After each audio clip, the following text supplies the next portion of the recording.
Imagine being a fresh-faced teacher, walking confidently into your first school job only to be cornered by a gang of cruel students who think they run the halls, till one bold move flips everything upside down.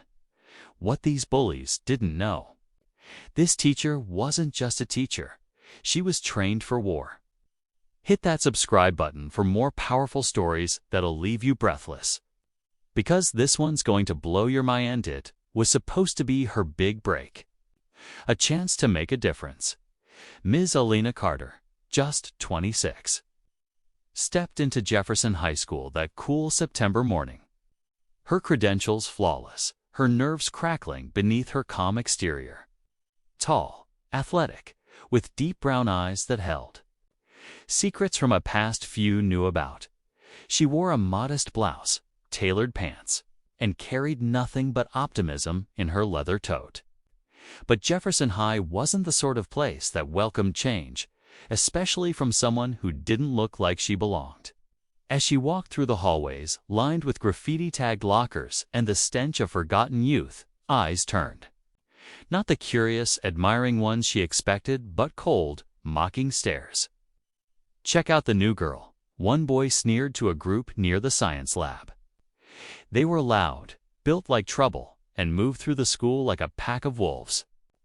Their ringleader, Troy Beckman, a senior twice held back, was built like a linebacker and had the charm of a rattlesnake. "Bet she won't last a week," he whispered, licking his lips. That day, her class was chaos. Paper planes flew. Phones buzzed. Jokes were cracked at her expense. But Alina didn't flinch. She commanded the room, not with fear, but military control. What they didn't know, Alina Carter was a former Marine combatives instructor who served in conflict zones before retiring to pursue education. She didn't teach because she had no options. She taught because she had survived hell and wanted to save kids from their own versions of it. But Troy didn't take rejection lightly. That night, he told his crew, "Tomorrow, we break her. She ain't walking out of this school in one piece." The next day came too early. Alina sensed something was off the moment she stepped out of her car. The air felt heavier, the glances colder. Even the staff seemed uneasy, like they knew something and chose to stay silent. She walked confidently through the west hallway, the long stretch that led from the teacher's lounge to room B12, her homeroom. She didn't see them until it was too late. 5 of them, blocking both ends. The hallway, strangely empty. Security, nowhere. Cameras conveniently down. Troy, in the middle, chewing gum and smirking. "Hey, Teach," he said, stepping forward. "Got something for ya." One of the girls giggled and pulled out her phone. Smile for TikTok. Without warning, Troy grabbed the collar of her blouse. "Bet you wore this for me, huh?" With a loud rip, her shirt tore open. Buttons popping, fabric shredded.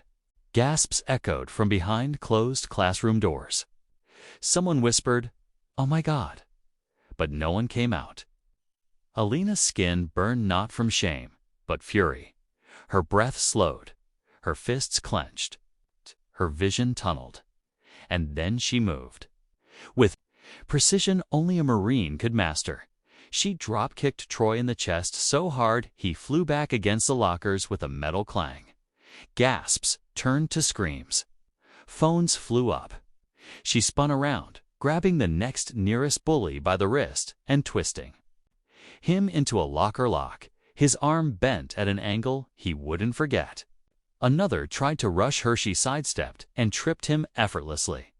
The hallway descended into chaos. Troy coughed blood.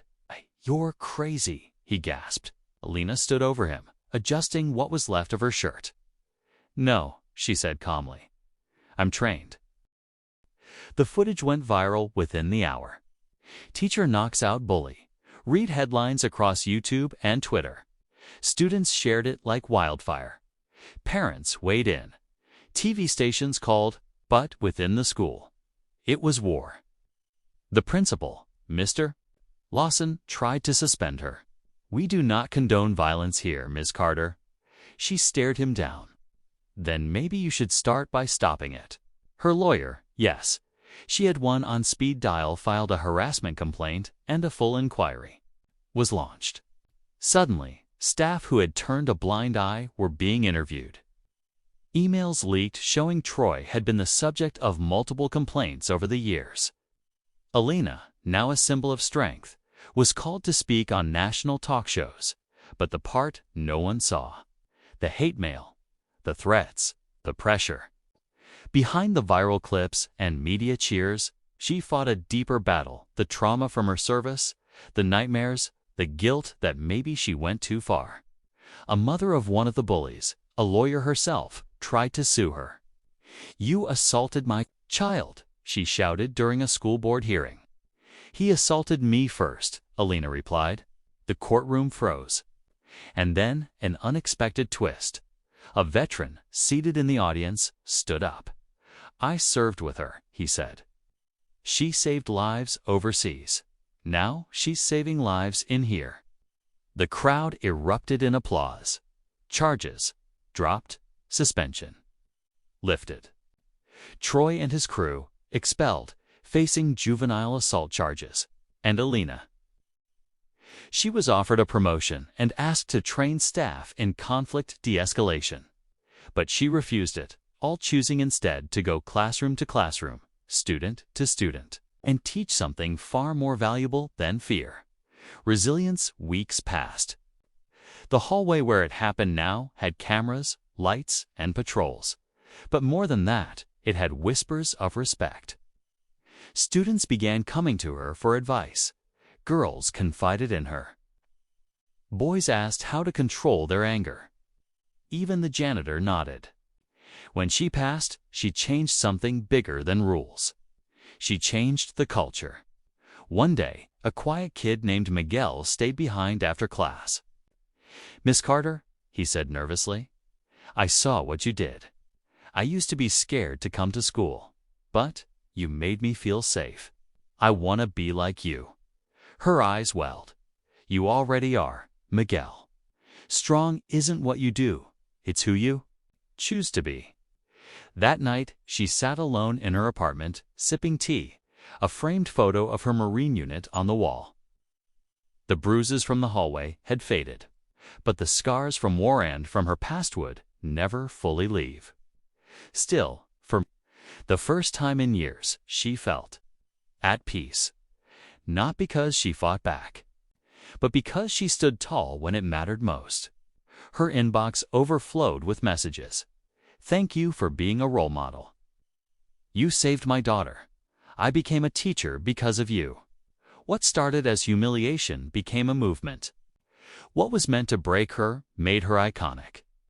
And in a world where too many turn a blind eye, she proved one simple truth: sometimes it only takes one person to stand so others can rise.